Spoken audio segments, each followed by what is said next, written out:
You know what nobody talks about? The generation born between 1965 and 1980. The person who handles everything alone, who shows up for everyone else without hesitation but goes completely quiet when they're the one struggling. Who would rather sit with a problem at 2 a.m. turning it over and over in their head than pick up the phone and call someone who would genuinely help. Everyone around them sees the strength, the reliability, the calm in a crisis. Nobody asks about the cost. And there's a specific psychological reason why Generation X became this way. Not because of stubbornness, not because of pride, but because of something that happened so early and so quietly that most of them never even noticed it becoming permanent. And by the end of this video, you're going to understand yourself or someone you love in a way that changes how you see that pattern forever. Go back with me for a moment. You're 9 years old, maybe 10. Something went wrong today. A fight with a friend, a bad grade, something that sat heavy in your chest all the way home on the bus. You put your key in the door, you walk in, the house is quiet, nobody home. The hum of the refrigerator, the tick of the clock in the hallway. There's nobody to tell, no parent sitting at the kitchen table asking how your day was, no one to hand the weight to, so you do what you always did. You drop your bag, you make yourself something to eat, you turn on the TV, and somewhere in that quiet afternoon, without anyone teaching you, without anyone explaining it, your brain absorbed a lesson that would follow you for the next 50 years. You can handle your own pain. You don't need anyone to fix it. And more than that, asking for help wasn't just unnecessary. On some level, it felt dangerous, because you'd reached before, and sometimes nobody came. This wasn't one afternoon. This was hundreds of them. Thousands of quiet hours where you learned to be your own company, your own comfort, your own solution. By the time you were 12, you weren't just independent. You were wired for it. And here's what's important to understand. This wasn't happening to just you. By 1984, approximately 7 million American children between the ages of 5 and 13 were regularly unsupervised after school. An entire generation coming home to empty houses. An entire generation learning the same lessons simultaneously. That you handle it yourself. That you figure it out. That needing someone is a luxury the world doesn't always provide. Generation X didn't choose self-reliance. Self-reliance chose them. Psychologists call what developed in those quiet houses hyperautonomous self-reliance. And here's what the research actually shows. It doesn't develop from stubbornness or pride the way people assume. It doesn't come from a character flaw or an unwillingness to connect. It develops specifically in children who experienced what attachment researchers call an inconsistent availability environment. Not bad parents, not unloving parents, just absent ones, both of them working, doing their best, providing everything they could, but not physically there in the hours when a child's nervous system was learning its most fundamental lesson. Is the world a place where support is available or not? When you repeatedly reached for support and found an empty house instead, your brain made the most logical decision available to it. Stop reaching. Handle it yourself. This wasn't weakness forming. This was intelligence adapting.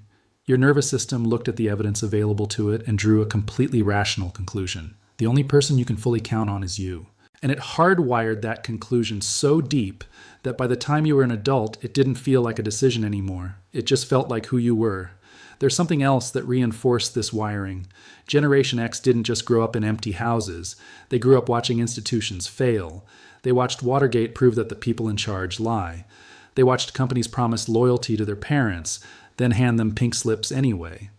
They watched the rules get presented as permanent, then changed overnight. Every single one of those experiences confirmed the same internal conclusion. Don't depend on external structures. Don't depend on systems. Don't depend on other people to come through. Depend on yourself. By the time Gen X reached adulthood, they weren't just self-reliant. They were defensively self-reliant. And there is a difference. Self-reliance is a tool. Defensive self-reliance is armor. An armor that saves your life enough times eventually starts to feel like skin. But here's what that adaptation cost you, and this part matters, because the same wiring that made you extraordinarily capable also built something else, something quieter and harder to see. The people who love you most, they can't fully reach you. Your partner notices you've been carrying something heavy for weeks and offers to help. You redirect the conversation. Tell them you're fine. because fine is the only acceptable answer your nervous system knows how to give. Your closest friend can see something is wrong and asks directly, and you appreciate it, genuinely, but something in you closes before you can even decide to open. Not like a door being slammed, more like a door that was never quite fully open to begin with. Not because you don't trust them, not because you don't want connection, but because somewhere in your nervous system needing help still carries the ghost of that empty house, the one where you reached and nobody was there. And over time, something painful happens without anyone intending it. The people who love you stop asking, not because they stopped caring, because you trained them not to, because every time they offered you quietly, consistently, politely declined. And they respected you enough to stop pushing. And now there's a distance in your closest relationships that you feel but can't name and wouldn't know how to explain, even if someone asked. And then you find yourself feeling alone in a room full of people who would do anything for you. And you can't explain why. And you'd never say it out loud. And so you just carry it, the way you've always carried everything, alone, quietly, without complaint. If you've ever sat in a waiting room filling out a form that asks who to call in an emergency, and you paused longer than you should have, not because there was no one, but because you couldn't bring yourself to put their name down and make yourself someone else's burden. You already know exactly what I'm talking about. But here's where the research takes an unexpected turn, because psychologists who study crisis response, who look at how people actually perform when everything falls apart at once, when the job disappears, when the health crisis hits, when the financial floor gives way, they keep finding the same psychological profile at the top of every resilience study. People who learned early that they couldn't depend on others, not because dependence is weakness, but because the neural pathways built by years of self-reliance created something that most people spend their entire adult lives trying to develop in therapy: the ability to stay functional under pressure without waiting for rescue. When crisis hits, the person who never asked for help doesn't freeze scanning the room for someone to fix it. They move, they assess, they adapt, they solve. While everyone around them is still processing what happened, they're already 3 steps into handling it. What looked from the outside like emotional isolation was actually one of the most sophisticated psychological architectures the human brain can build. And there's something else the research shows.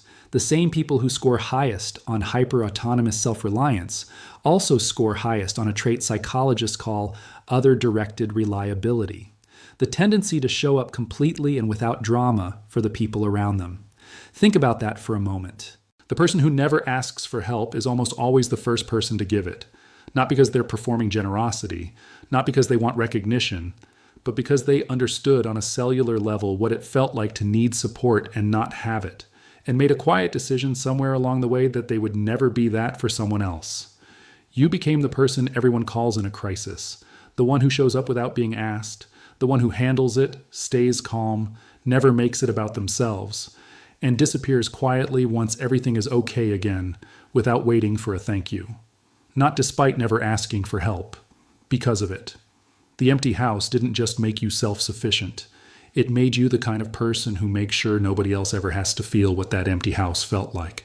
That's not damage, that's transformation. So what do you do with this? Not to change who you are, not to become someone who processes every emotion out loud or leans on others for things you can handle yourself. That's not who you are, and it probably never will be, and honestly the world is better because people like you exist exactly as you are. But there's one small thing worth sitting with. The logic that built this pattern was 9 years old. It was built for a specific environment, one where help genuinely wasn't available, one where self-reliance wasn't a choice. It was the only rational response to the reality in front of you.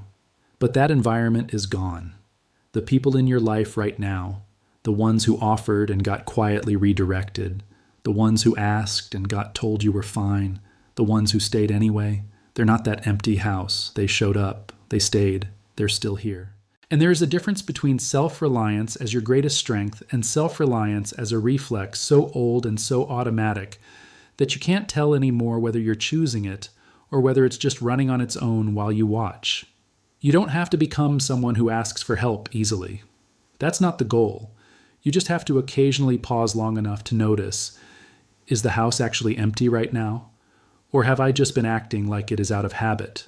Because sometimes the strongest thing a person who never needed anyone can do is let someone in anyway. Not because you need to, because you finally can.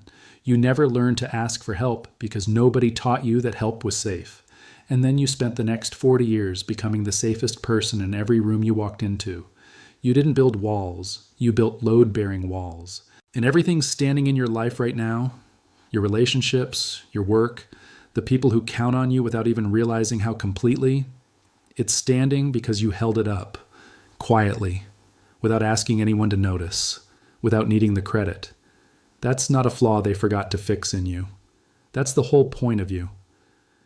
Before you go, I want to ask you something, and I want you to actually answer it. Think about the last time someone offered to help you, and you said no. What was the real reason? Tell me in the comments. I read every single one.